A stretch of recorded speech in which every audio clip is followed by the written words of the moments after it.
alinhamento profético. Esse tema é um tema bastante denso, de bastante conteúdo, tanto no Antigo quanto no Novo Testamento. E esse é um tema que, sobretudo nesse tempo dos fins, a gente precisa sempre ficarmos alerta sobre o que o Espírito está dizendo à noiva, à igreja. O que Jesus está falando com cada um de nós.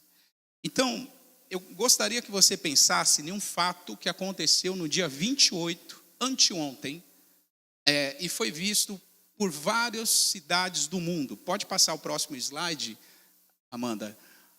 No dia 28, aconteceu o alinhamento planetário de 7 planetas. E esse fato, os próprios cientistas dizem que é um fato raro, que não deve mais ser visto neste século. Para se ter uma ideia, outro fato sobre como esse só vai acontecer no ano 2492. Ou seja, daqui a mais de 400 e lá vai fumaça de anos. O que aconteceu nesse episódio? 7 planetas estavam alinhados. Eu estava ouvindo o Marcelo Rubinho. Marcelo Rubinho, ele é astrofísico do planetário aqui do Parque do Ibirapuera. E o Marcelo Rubinho estava dizendo que planetas, eles giram em torno de órbitas diferentes em relação ao Sol. Então, é muito difícil e muito raro acontecer esse tipo de alinhamento. Esse alinhamento foi visto a olho nu, está disponível a olho nu. Provavelmente em São Paulo a gente vai ter dificuldade de ver, por ocasião da poluição. Mas cidades mais limpas do interior de São Paulo, cidades de céu mais estrelados, conseguiram ver esse fato com muita tranquilidade. A pergunta que cabe para nós aqui nessa manhã é: pastor, você vai dar uma aula sobre astronomia? Não. Por quê? Eu não sou astrônomo. O objetivo não é esse. Mas eu quero tirar lições práticas sobre isso que aconteceu no dia 28. Eu quero tirar lições práticas sobre o que Deus quer nos ensinar sobre isso. Porque esse alinhamento de planetas, para mim, é um símbolo de um alinhamento de Deus sobre a humanidade. É um símbolo. Pense comigo em um compromisso muito importante que você precisa cumprir e tem hora marcada. À medida que os ponteiros do seu relógio vão se movimentando na direção dessa hora, a tendência é a sua expectativa aumentar, sim ou não? À medida que o ponteiro do relógio vai se alinhando para esse fato importante, a tendência é você aumentar a sua expectativa, aumentar o seu desejo de viver logo esse momento. Só que olha que interessante. Nós também aguardamos um grande episódio, o maior episódio da história humana. Então, esse maior episódio da história humana, ele também está se aproximando. O relógio de Deus está alinhando os seus ponteiros. Deus está alinhando os seus ponteiros. E o Deus que governa a Terra, governa os planetas, governa o universo e as galáxias, é o Deus que libera sinais para a gente perceber o quanto que esta hora se aproxima. Alguém diz amém para isso?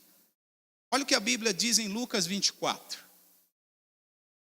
Lucas capítulo 24, e verso de número 5 ao 7. Eu estou no sermão profético, onde Jesus responde aos seus discípulos sobre o fim dos tempos. E a pergunta dos discípulos é: quais sinais aconteceriam sobre o fim dos tempos? E o texto diz assim, no versículo 5, e dizendo, Lucas 24, 5.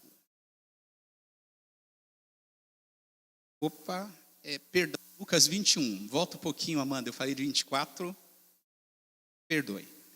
Lucas 21, verso 5, e dizendo alguns a respeito do templo, que estava ornado de formosas pedras e dádivas, disse: Quanto a estas coisas que vedes, dias virão em que não se deixará pedra sobre pedra que não seja derribada. E perguntaram-lhe, dizendo: Mestre, quando serão, pois, estas coisas?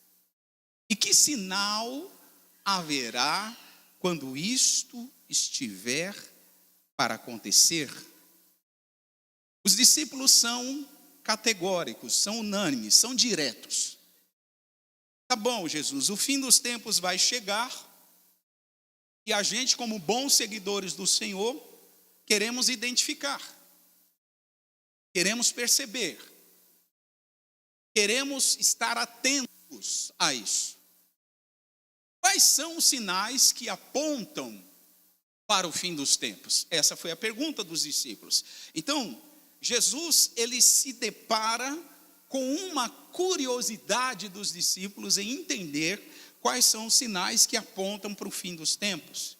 E para a gente estar alinhado ao que Jesus ensinou, a gente precisa tomar algumas lições práticas sobre o fim dos tempos. E é sobre isso que eu quero falar. Algumas lições práticas sobre o fim dos tempos que acontecem aqui no sermão profético. A primeira lição é a lição da sobriedade, ou a lição da prudência. Lucas 21:8, a Bíblia diz: então disse ele, vede que não vos enganem. Diga isso comigo, não vos engane. Porque virão muitos em meu nome dizendo, sou eu, e o tempo está próximo. Não vades, portanto, após eles. Jesus diz aos discípulos, não sejam enganados. Essa expressão de Jesus leva a gente a pensar, qual é o nível de risco que a gente corre de ser enganado? Quantos aqui já foram enganados? Quantos aqui já sofreram algum golpe, algum prejuízo, alguma pessoa pegou dinheiro e não pagou, ou algo do tipo? Quantos aqui? Qual é a sensação que você tem quando você é enganado? Qual o sentimento que você tem quando você percebe que você foi enganado? Esse sentimento do engano, ele gera frustração em alguns, gera raiva nos outros, gera cobrança excessiva em outros que dizem, como eu fui enganado, como eu não pude perceber. Algumas pessoas ficam deprimidas, outras pessoas adotam a postura do revanchismo. O que isso quer dizer? Me enganaram, eu também vou enganar os outros.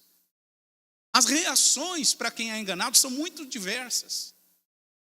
E é interessante observar que o que Jesus fala como primeira orientação de alinhamento sobre o fim dos tempos para os discípulos é cuidado para não ser enganado. Cuidado. Qual é a maior estratégia do engano para o nosso tempo? É a distração de quem Jesus realmente é. Qual é a principal distração deste tempo? Qual é a principal estratégia do engano, irmãos? É nos distrair sobre quem realmente é Jesus. Tanto é que no versículo 8, Jesus vai dizer, alguns virão dizendo que eram o próprio Cristo. Alguns vão aparecer dizendo, sou eu. Jesus está dizendo, vão tentar modificar a minha identidade. Vão tentar apresentar um Cristo que não sou eu. Cuidado. Vão tentar, como disse Paulo, apresentar um outro evangelho que não é as boas notícias, que é anátema, é maldito.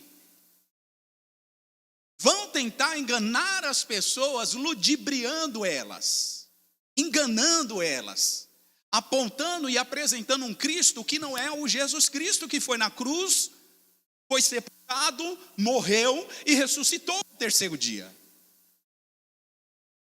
Então, Jesus está dizendo que uma das maiores distrações, um dos maiores sinais que apontam para a volta dele é um engano acerca de quem ele é.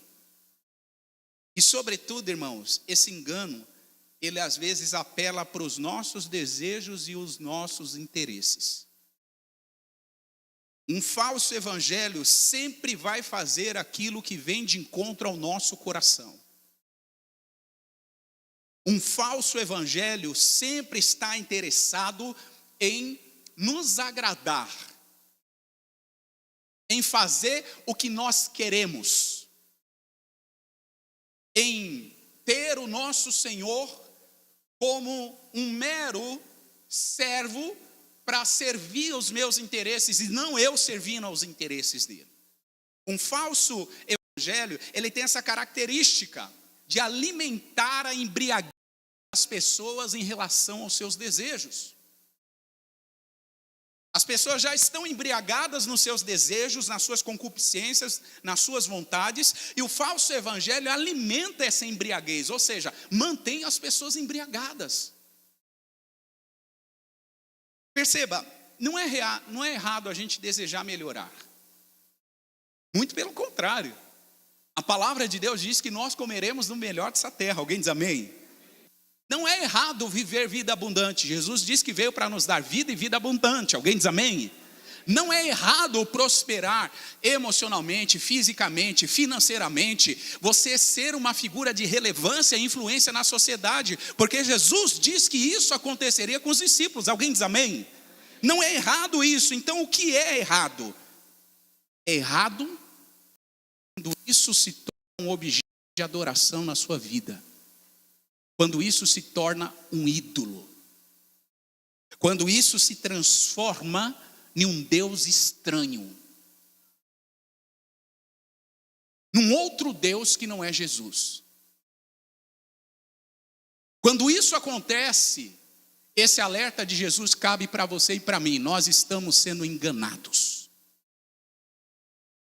Nós estamos sendo enganados. Quando os nossos desejos e interesses assumem uma posição de prioridade, nós estamos sendo enganados.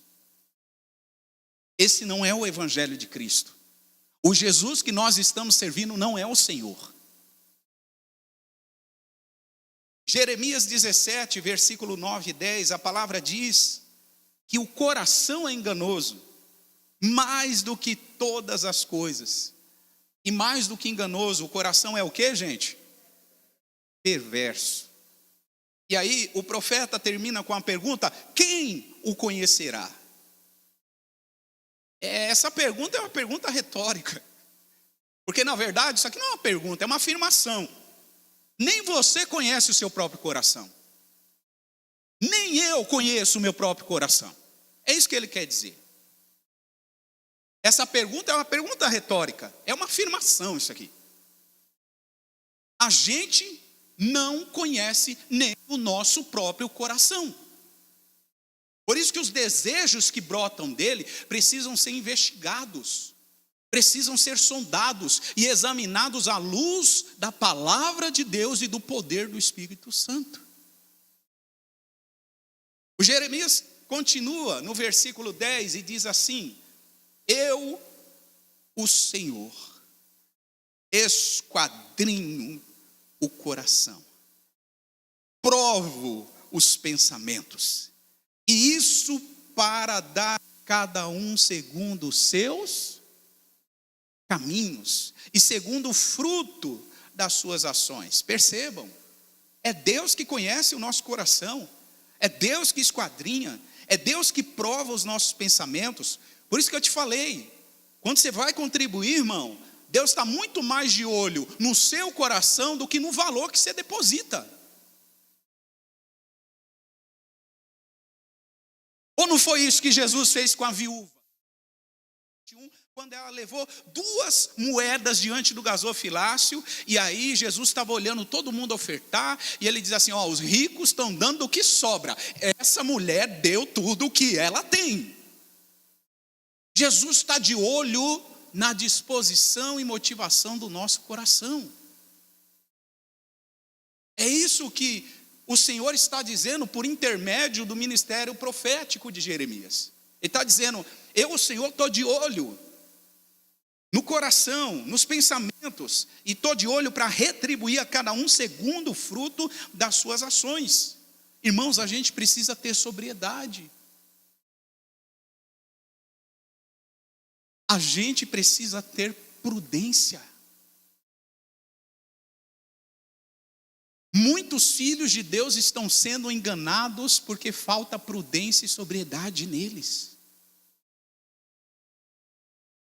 Um dos principais alinhamentos do fim dos tempos é esse: o povo de Deus precisa crescer em prudência e em sobriedade. Paulo dá duas orientações para Timóteo sobre a estratégia do engano, e eu gostaria que você visse isso comigo. A primeira orientação está no capítulo 4 de 1 Timóteo. Olha o que diz 1 Timóteo 4, versículo 1 e 2, falando sobre engano. Paulo diz assim para Timóteo: mas o Espírito expressamente diz que nos últimos tempos, diga comigo, esses são os últimos tempos. O Espírito diz que nos últimos tempos alguns se apostatarão da fé, dando ouvidos ao que, gente? E ao que mais? Agora leia por favor o versículo 2, 1, 2, 3.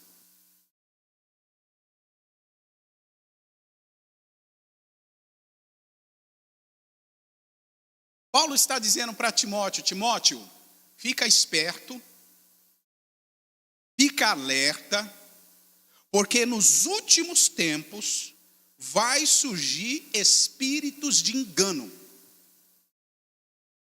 Paulo nomeia espíritos de engano. Esses espíritos de engano serão responsáveis por fazer muitos filhos de Deus se apostatarem da fé. Porque sobre a orientação e influência de espíritos de engano, as pessoas ensinam doutrinas de demônios. Diga isso comigo: doutrinas de demônios. Paulo fala sobre espíritos de engano. Paulo fala sobre gente que se apostata da fé. Paulo fala sobre doutrina de demônio, irmão. Ensino diabólico. Ensino diabólico. E Paulo diz no versículo 2 que esses homens que fazem isso são hipócritas. São pessoas hipócritas, falam mentira e têm a sua própria mente cauterizada. Irmão, isso aqui é um alerta profético para os nossos dias. Nós estudávamos na faculdade teológica uma matéria chamada apologética. E o que é apologética? É a defesa da fé cristã. E sabe, irmãos, que infelizmente muitas pessoas não sabem distinguir a verdadeira fé cristã de uma falsa fé cristã. As pessoas têm uma falsa ideia de que onde está falando de Jesus é porque Jesus é o centro. Onde tem uma Bíblia aberta é porque é a igreja de Jesus. Irmão, nem sempre onde tem uma Bíblia aberta é a igreja de Jesus. Para sua surpresa nessa manhã, até centro espírita usa a Bíblia. Se eles estão usando a Bíblia, então eles são de Jesus também?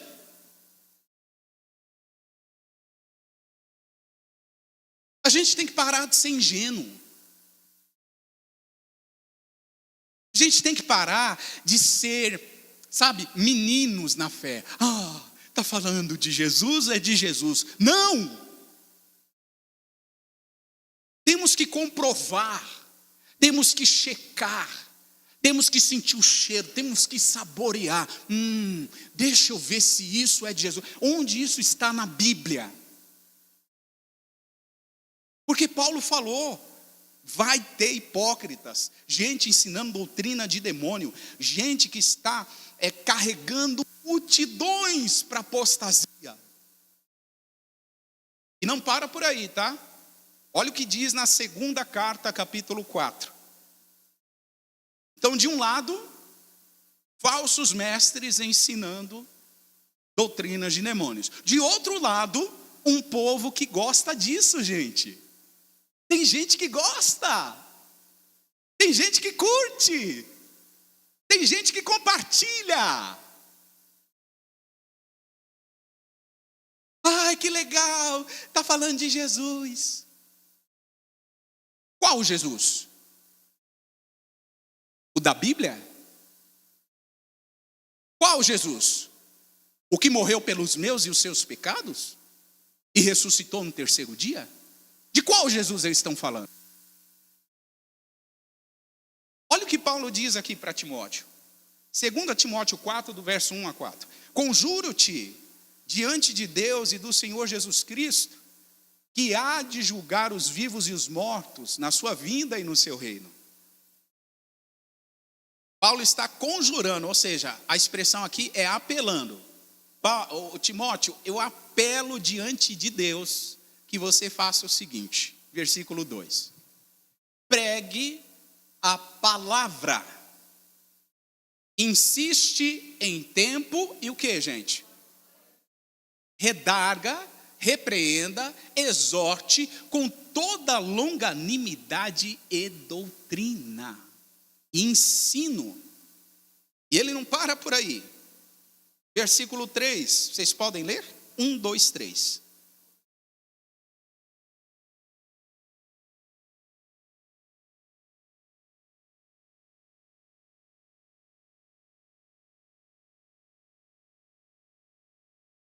O Paulo disse para Timóteo: Timóteo, vai vir um tempo em que de um lado você vai ter falsos mestres ensinando doutrinas de demônio, mas de outro lado vai ter um povo que bate palma para isso.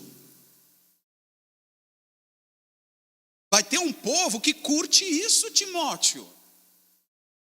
Vai ter um povo que não suporta o ensino saudável das Escrituras. Eles têm coceira nos ouvidos. A palavra comichão é isso. Eles ficam incomodados com o verdadeiro ensino do Evangelho de Cristo. Vai chegar esse tempo, Timóteo. E aí o versículo continua, eles vão amontoar para si mestres que estão ensinando doutrinas de demônios, que falam segundo os seus desejos, as suas concupiscências. Eles estão sendo enganados pelos próprios desejos deles. Aí o versículo 4 diz assim: eles desviarão os ouvidos da verdade, eles vão se voltar a fábulas. Irmão, o Evangelho não é uma história, não é uma fábula, não é uma crônica. O Evangelho é uma realidade ensanguentada do nosso Salvador, que foi na cruz pelos nossos pecados. O Evangelho tem que trazer a nós temor, reverência, amor, piedade, devoção, santidade. Se o Evangelho não gera isso em nós, a gente está ouvindo é fábula, historinha. Que Evangelho é esse? Que não desperta em mim temor, que não desperta em mim devoção, que não desperta em mim vontade de me santificar mais a cada dia. Que Evangelho é esse que faz cócegas nas minhas emoções e nos meus desejos, dizendo: Deus é bonzinho, vai te ajudar, porque você é a menininha do olho de Deus.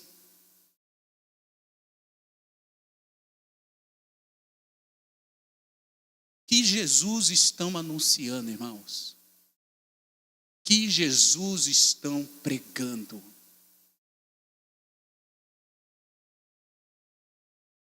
Versículo 5. Esse aqui é um convite para mim e para você nessa manhã. Mas tu, diga assim: eu serei sóbrio em tudo, sofrerei as aflições, farei a obra de um evangelista e cumprirei bem o meu ministério. Irmão, presta atenção nisso. O Paulo está dizendo: Timóteo, seja sóbrio. Timóteo, sofra as aflições. Jesus disse que no mundo teríamos aflições. Paulo diz para Timóteo: Timóteo, faça a obra, evangelize, anuncie os pecados da humanidade, conduza as pessoas ao arrependimento, constranja elas com o amor de Deus, para que Deus, através do Espírito, dê a elas o arrependimento. Paulo está dizendo para Timóteo: Timóteo, cumpra o teu ministério. É muito forte, irmãos. O Paulo está dizendo para Timóteo: Timóteo, não vai na onda, seja sóbrio. Igreja, não vá na onda, seja sóbria. Seja sóbrio. Perceba, de um lado, gente que ensina um falso evangelho, do outro, gente que gosta. Por quê? Agrada os seus interesses, agrada os seus desejos. Isso é uma banalidade, irmãos. Isto é uma adulteração. E a Bíblia diz que ai daquele que tirar um J ou um tio da palavra do Senhor. Ai. Então o verdadeiro evangelho, ele é um evangelho que nos alinha em qual sentido? Número 1, acerca da sobriedade e prudência. Um alinhamento profético para este tempo é que o povo de Deus vai se levantar em sobriedade e em prudência. Qual é o oposto da sobriedade, irmãos? O oposto da sobriedade é a embriaguez. Nós não seremos uma igreja embriagada. Nós não seremos um povo que tem pregadores prediletos. Nós não seremos um povo que idolatra cantores ou bandas. Nós não seremos um povo que idolatra o dinheiro. Nós não seremos um povo que idolatra as nossas próprias paixões, desejos e interesses. Nós não seremos um povo que vive como a gente quer. Nós seremos um povo sóbrio, que ama Jesus e que vive a realidade do evangelho. Sobriedade. A única coisa que vai nos embriagar é o Espírito Santo. Porque Paulo disse isso: não se embriague com vinho, mas sejam cheios do Espírito Santo.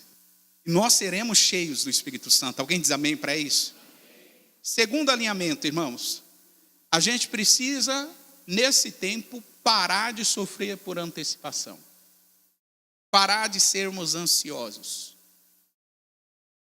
Sermos um povo sóbrio e sermos um povo livre da ansiedade. Alguém diz assim: pastor, ansiedade nesse tempo é o mal do século, pastor. Pastor, como é que a gente não vai ser ansioso num mundo louco desse que a gente vive? Numa sociedade frenética, desesperada, alucinada como essa, pastor? Como? Pois é, irmão. Quando a gente olha para Jesus, a gente aprende como sermos livres da ansiedade. E ele dá essa receita aos seus discípulos. E é interessante que Jesus não deu só uma receita, ele viveu a receita. Então, quem vive tem autoridade para compartilhar. O que Jesus compartilhou sobre os discípulos foi a vida dele, porque ele viveu livre das ansiedades. E olha o que ia gerar ansiedade na vida dos discípulos. Versículo 12, Amanda, de Lucas 21. Olha o que diz aqui a palavra. Jesus está falando sobre os sinais do fim dos tempos. E ele fala que um sinal que teria é a perseguição. Olha o que ele diz aqui. Mas antes de todas essas coisas, lançarão mão de vocês e vos perseguirão, entregando-vos às sinagogas e prisões, conduzindo à presença de reis e governantes, por amor do que, gente? Versículo 13, e vos será para testemunho, ou seja, isso acontecerá para testemunho. Aí no 14, Jesus diz assim para eles: proponha em vosso coração não premeditar como a vez de responder. Em outras palavras, Jesus está dizendo assim: não sofra por antecipação o que você deve responder. Não sei se você percebe, mas é muito sutil esse lance do orgulho. É muito sutil. Quer ver uma expressão de orgulho? Eu ter que ter resposta para tudo que você me pergunta. Não, eu sou pastor, eu tenho que ter resposta para tudo. Irmão, eu não tenho resposta nem para situações da minha vida, às vezes. Muito mais para você. Não, eu tenho que saber tudo. Porque senão, irmão, orgulho. Eu tenho que já saber o que eu vou responder por antecipação. Orgulho. Vaidade. Jesus está dizendo para os discípulos assim, ó: vocês vão ser perseguidos, vocês vão ser conduzidos de forma coercitiva, ou seja, vão te conduzir à força diante dos tribunais. Isso acontecerá para que haja testemunho da vida de vocês, ou seja, o evangelho continue sendo divulgado, mas proponha no seu coração não premeditar, não ficar ansioso, não sofra por antecipação. E aí Jesus explica o porquê no verso seguinte. Jesus está dizendo para os discípulos, está dizendo para nós aqui nessa manhã: porque eu vos darei boca e sabedoria, e não poderão resistir, nem contradizer todos quantos se opuserem. Irmão, Jesus é quem nos dá sabedoria. Jesus é quem coloca palavras na nossa boca. Jesus é que nos ensina o que nós devemos falar, como devemos reagir, como devemos contra-argumentar. É Ele, não é você. Não somos nós. É Ele quem nos capacita. O versículo 16 diz que esse tipo de perseguição contra os discípulos vai ser até de gente próxima. Pais, olha o que diz aí: irmãos, parentes, que mais, gente? Amigos, e alguns discípulos até serão mortos.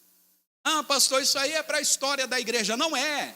Wesley estava me mostrando e me lembrando essa semana sobre o assassinato de 10 testemunhas cristãos coptas lá no Egito, pelo ISIS. Foi o ISIS, né?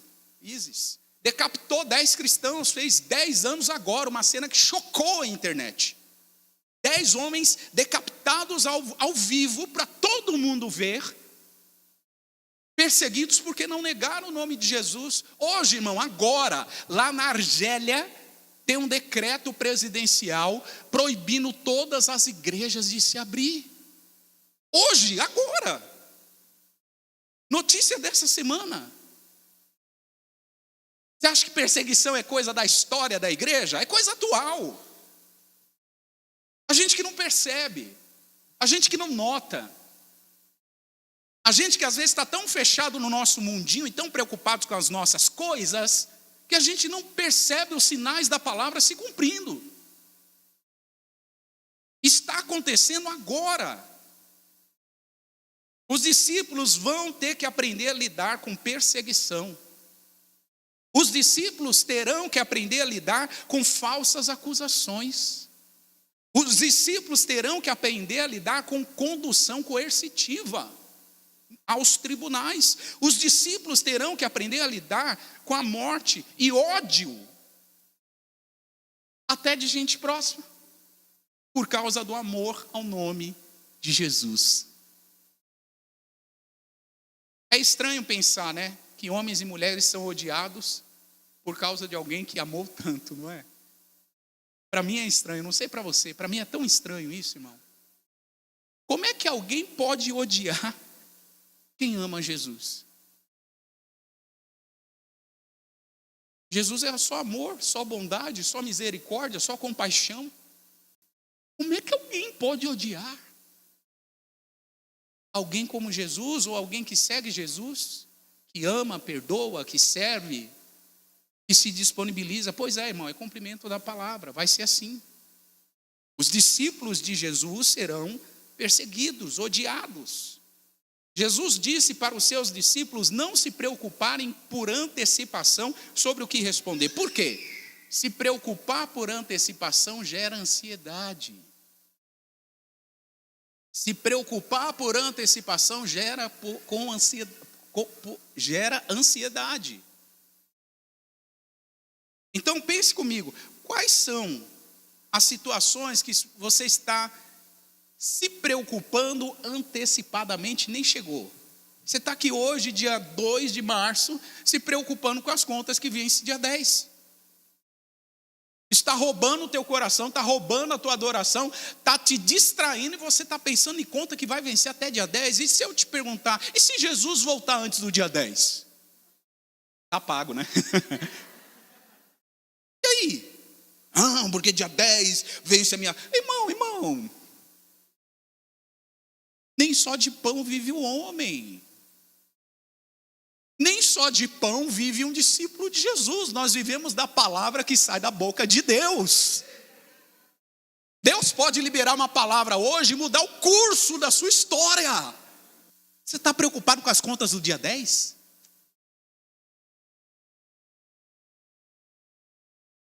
As contas do dia 10?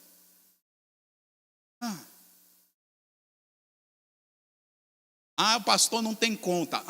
Esse que pensa. Se eu te contar, a minha não é nem dia 10, é dia 5. É antes. Mas, irmão, por que a gente está tão preocupado, hein? Sofrendo por antecipação. O Senhor quer nos dar direção, quer nos dar sabedoria e quer nos dar a paz que excede todo entendimento. Ele quer derramar essa paz sobre os nossos corações, Ele quer nos preparar. Existem situações na vida que você precisa se preparar com antecipação, mas existem situações na vida que é Deus que te prepara. Se você vai fazer uma prova de um vestibular, se você vai fazer uma prova no seu trabalho para promoção, se você vai participar de uma entrevista, é sua responsabilidade conhecer a empresa, conhecer melhor seus gestores, conhecer o organograma, conhecer o produto daquela empresa, estudar. Se você vai fazer uma prova de Enem, de vestibular, é sua responsabilidade se preparar. Agora, preste atenção, há situações na sua vida, nem com todo o preparo do mundo, você vai conseguir lidar. Tem que ter uma intervenção divina. E para essas coisas o Senhor está dizendo, não se preocupem, não fiquem ansiosos. Quando vocês tiverem que responder à perseguição, eu vou colocar palavras, eu vou colocar sabedoria, eu vou dar o que vocês precisam falar. 1 Pedro capítulo 5, versos 6 e 7. Pedro diz assim, humilhai-vos, pois, debaixo da potente mão de Deus, para que ao seu tempo ele faça o que, gente? E o verso 7, lançando...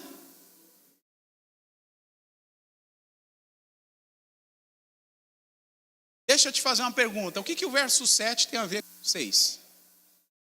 O verso 6 está dizendo para a gente se humilhar. E o verso 7 está dizendo para a gente lançar. O que a humilhação tem a ver com lançar? Porque, irmãos, isso aqui é um texto corrido, tá? Não é solto. É conectado. O apóstolo Pedro está nos ensinando que uma das formas da gente se humilhar debaixo da potente mão de Deus, uma das formas, é lançando sobre ele a nossa ansiedade. Sabe por quê, irmãos? A ansiedade fala do nosso orgulho, fala da nossa capacidade de resolver as circunstâncias, fala da nossa capacidade de dar conta do recado.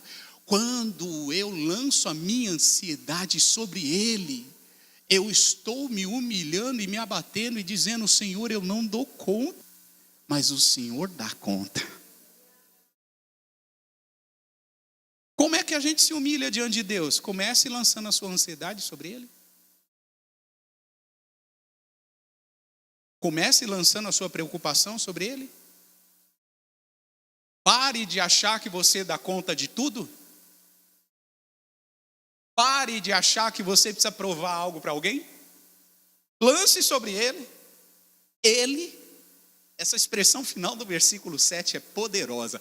Ele está cuidando de você. Ele sabe cuidar, viu, gente? Ele está cuidando. Depois você pode ler em casa, não vai dar tempo, Filipenses 4, 6 e 7. Paulo diz que a gente não deve estar inquieto por coisa alguma, mas deve lançar sobre Ele as nossas petições com oração e súplica. E o verso 7, Paulo diz: a paz de Deus, que excede todo entendimento, guardará o nosso coração e a nossa mente, os nossos sentimentos em Cristo Jesus. Terceiro e último ponto, mais um alinhamento profético. Primeiro, sobriedade. Segundo, não sofrer por antecipação. Terceiro, perseverança incondicional. 21 de Lucas, verso 17 a 19, o texto diz: e de todos vocês serão odiados por causa do meu nome, mas não perecerá. Verso 17, não perecerá um único cabelo da vossa cabeça. Isso é o 18, Amanda, por favor.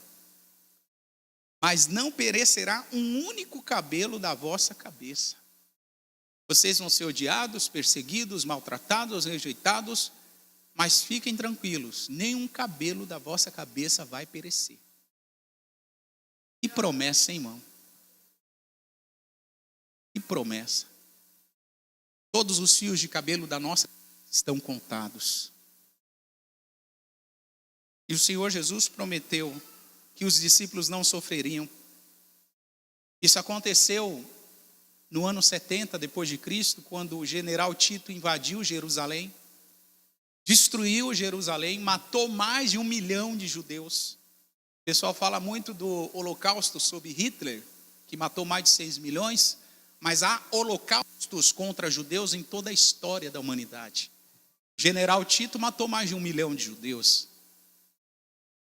Mardoqueu, na época da rainha Esther, Mardoqueu foi uma ponte para livrar os judeus de um grande holocausto. Há holocaustos contra judeus em toda a história da humanidade.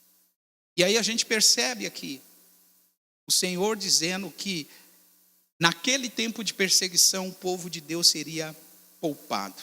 E aí no verso 19, foque nisso, coloque seus olhos nisso. Na vossa paciência, possuí a vossa alma. Ou seja, na nossa perseverança. Paciência aqui remete à perseverança.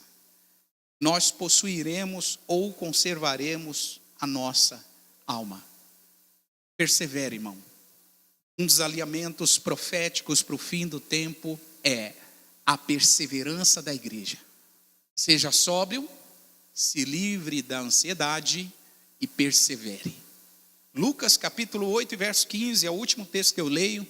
Ministério de Louvor pode se posicionar, por favor. Lucas 8, 15. Eu declaro essa palavra sobre a tua vida. A que cai em boa terra são aqueles que, ouvindo a palavra, fazem o que com a palavra, gente? Conservam a palavra num coração honesto e bom. Honesto e bom. E a Bíblia diz que eles dão fruto com perseverança. Que a palavra de Deus liberada, ela encontre no seu coração uma terra boa, uma terra fértil, um coração puro e honesto para receber, conservar e frutificar. Que você frutifique em 2025. Que você viva um ano extraordinário. Eu termino dizendo que a volta de Jesus, ela vai ser gloriosa, irmãos. Gloriosa. Ontem eu falava com uma pessoa e a pessoa me dizia: pastor, às vezes quando eu ouço sobre a volta de Jesus, isso me causa preocupação, me causa um pouco de medo. E eu disse, a volta de Jesus deve gerar em nós alegria. Alegria, satisfação. A volta de Jesus é um evento que deve gerar em nós alegria para quem o ama. Mas para quem o rejeita, a volta de Jesus com certeza provoca uma sensação de julgamento que se aproxima. Os sinais da volta de Jesus estão aí, irmãos. Guerras, rumores de guerras. Não preciso falar sobre a discussão dessa semana entre Trump e Zelensky. E uma das primeiras vezes que a gente ouve uma grande liderança mundial dizendo na frente da outra: você quer a terceira guerra mundial. Ali por trás, quem não pegou não percebeu. Há uma estratégia de consciência mundial sobre a iminência de uma terceira guerra. Há uma estratégia. O cenário está se configurando. E nós, o povo de Deus, precisamos estar alertas, atentos. Fome, pestes, terremotos, perseguição aos cristãos. Aumento da iniquidade, enfim, os resultados, os sinais, aliás, são muitos. Muitos. Lucas 21, o último texto, por favor, se coloque de pé. Eu li um outro, preciso ler mais um com vocês. Lucas capítulo 21. A palavra diz que haverá sinais. Verso 11. Lucas 21, 11. Nação contra nação, reino contra reino. Grandes terremotos, fomes e pestes. Grandes e espantosas coisas. Grandes sinais nos céus. O que esse alinhamento de planetas pode ensinar para mim e para você, irmãos? Que assim como planetas se alinham à voz de comando do Criador do universo, a nossa vida também precisa se alinhar à voz de comando dele. A sua vida tem que estar em ordem. O Deus que alinha planetas com a sua voz de comando é o Deus que alinha a sua vida com a voz de comando dele. A questão é muito simples: os planetas obedecem, e você vai obedecer? A gente canta canções aqui que montanhas se encurvam, que vales são aterrados, que as estrelas o adoram, o universo obedece ao Criador. A pergunta é muito simples: e você? Vai obedecer ou vai resistir? Vai se render ou vai continuar sendo o dono da sua história? É o Senhor que dita as regras ou é você que dita? Há um alinhamento profético, porque Jesus está voltando, igreja. Jesus breve vem. E esse dia se aproxima, os ponteiros estão correndo, esse dia se aproxima. A minha oração é que você seja sóbrio nesse tempo, se livre de toda embriaguez. Não é só o álcool ou as drogas que embriagam, não. As redes sociais também embriagam. O orgulho também te embriaga. A vaidade também te embriaga. O desejo de vingança, a ausência de perdão também te embriaga. Tantas coisas têm o poder de te embriagar. Se livra disso, irmão. Para de sofrer por antecipação, por coisas que você não controla. Para de tentar governar o ingovernável. Pare de tentar ser senhor de situações que você não tem controle algum. Pare de tentar provar algo para alguém.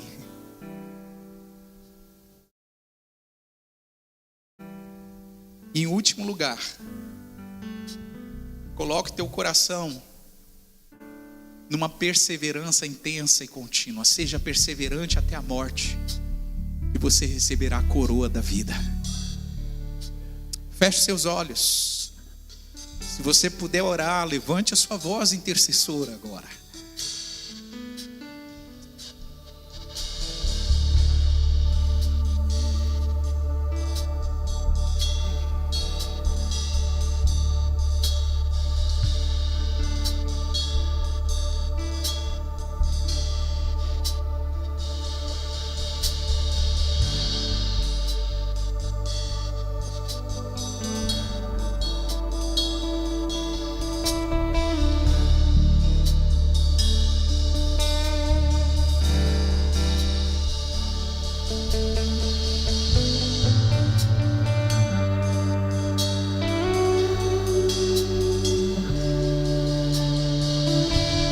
Jesus, Jesus, Jesus, Tu és o Rei do Universo. Tu és aquele que alinha os planetas ao som da sua voz. Se o Senhor tem poder para alinhar planetas, como o Senhor não terá poder de alinhar a nossa vida? Jesus, o que nos falta é rendição. O que nos falta é humilhação, humildade. O que nos falta é quebrantamento, Senhor.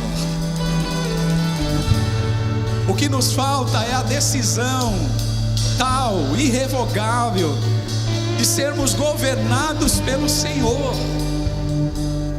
Por isso, Pai, em nome de Jesus, que nós, o Teu povo, sejamos tocados por um espírito de quebrantamento, Senhor. E sejamos tocados em quebrantamento, em rendição, numa convicção total e absoluta de que nós não governamos nada, não governamos ninguém, não governamos nem a nossa própria vida, Senhor. Junto com o Teu povo, nós levantamos uma voz de intercessão e pedimos: perdoa-nos por toda atitude orgulhosa, arrogante, por toda atitude presunçosa e autossuficiente. Perdoa-nos, Pai, porque até a natureza se rende e se curva diante do Senhor, e nós muitas vezes não queremos nos encurvar, nós muitas vezes não queremos nos dobrar. Eu te peço, tem misericórdia, perdoa-nos. E que o poder da sua palavra, o poder da sua presença, Jesus, o poder libertador das Escrituras, porque Tu és a Escritura, Tu és a palavra, Tu és o Verbo que se fez carne e habitou entre nós. Nós vimos a Tua glória, cheio de graça e de verdade. Jesus, Tu és a palavra. Que a Tua palavra limpe os caminhos, que a Tua palavra aplane o terreno, que a Tua palavra, Senhor, nos limpe, nos purifique, santifica-nos na verdade. A Tua palavra é a verdade. A Tua palavra é a verdade que liberta. Conhecemos a verdade e ela é quem nos liberta, e nós declaramos uma manhã de libertação, uma manhã de rompimento, uma manhã de transformação. Nós declaramos, Pai, um povo rendido, quebrantado, disposto a se humilhar aos Teus pés. Esta é a Sua igreja, este é o Seu povo. Obrigado, Jesus, porque só a Tua presença pode gerar esse nível de revelação. Só a tua presença pode nos impactar da forma como somos impactados. Só a tua presença, só a tua presença.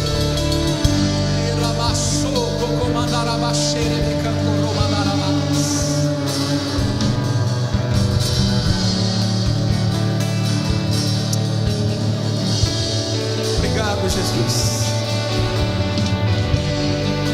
Obrigado, Jesus. Obrigado, Senhor. Vamos adorá-lo.